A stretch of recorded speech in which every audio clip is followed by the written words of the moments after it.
Pada pagi hari ini, saya akan membagikan tips bagaimana kita dapat melakukan latihan fisik di rumah saja dengan menggunakan alat-alat yang ada di rumah. Misalnya meja, kursi, anak tangga, matras, dan lain sebagainya. Berdasarkan rekomendasi dari Badan Kesehatan Dunia atau WHO, rekomendasi latihan fisik bagi orang dewasa itu terdiri atas beberapa poin-poin penting. Yang pertama, latihan aerobik atau latihan kebugaran kardiorespirasi. Untuk melakukan latihan fisik, kita perlu memperhatikan beberapa hal penting yang tentunya berbeda antara individu dengan individu lainnya. Yang pertama, olahraga atau latihan fisik yang banyak melakukan lompatan tentu tidak direkomendasikan bagi penderita obesitas, kegemukan, ataupun yang punya masalah sendi, misalnya sakit di lutut. Kondisi lain yang misalnya perlu kita perhatikan bagi penderita diabetes, perlu kita sesuaikan kapan kita mengkonsumsi obat diabetes, kapan kita latihan. Tentunya akan berbeda-beda antar satu individu dengan penyakit diabetes. Lalu hal yang lebih umum, kita perlu memperhatikan kecukupan tidur. Selain itu, contohnya lagi sarapan, makan siang ataupun makan malam.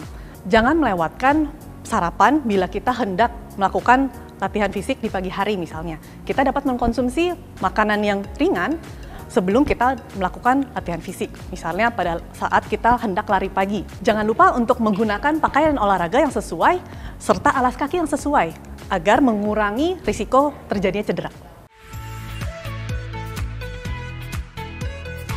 Yang pertama kita bahas adalah latihan kebugaran kardiorespirasi atau latihan aerobik.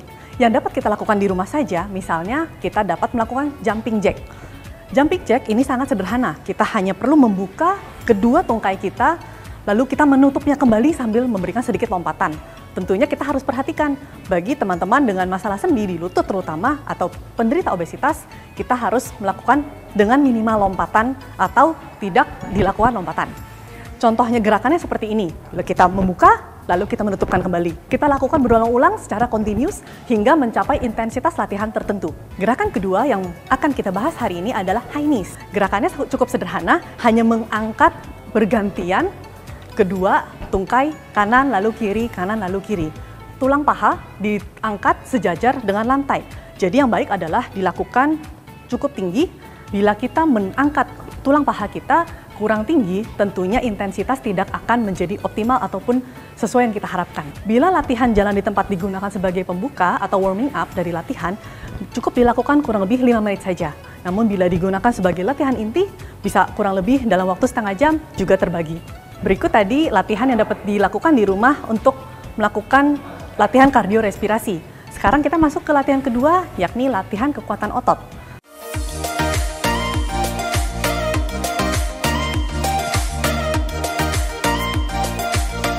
Berikut gerakan pertama yang dapat kita lakukan untuk melatih kekuatan otot kita.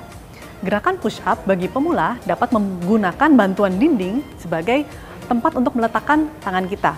Otot yang akan dilatih pada gerakan push up adalah otot dada dan juga otot lengan atas bagian belakang atau yang kita kenal sebagai otot tricep. Berikut gerakannya. Yang perlu diperhatikan dalam gerakan ini adalah kesegarisan antara kepala, leher, punggung, panggul, hingga tungkai. Bila ingin meningkatkan intensitas latihan, kita dapat memundurkan sedikit agar posisi menjadi lebih rendah. Yang akan kita bahas saat ini adalah plank. Sama seperti gerakan push up, yang perlu kita perhatikan di gerakan plank adalah kesegarisan antara kepala, leher, punggung, pinggul, hingga tumit. Melakukan gerakan ini sambil tetap bernafas, karena seringkali saat kita melakukan latihan tertentu, kita perlu mengencangkan otot-otot di sekitar perut, pinggang, dan punggung, sambil terus menarik dan menghembuskan nafas.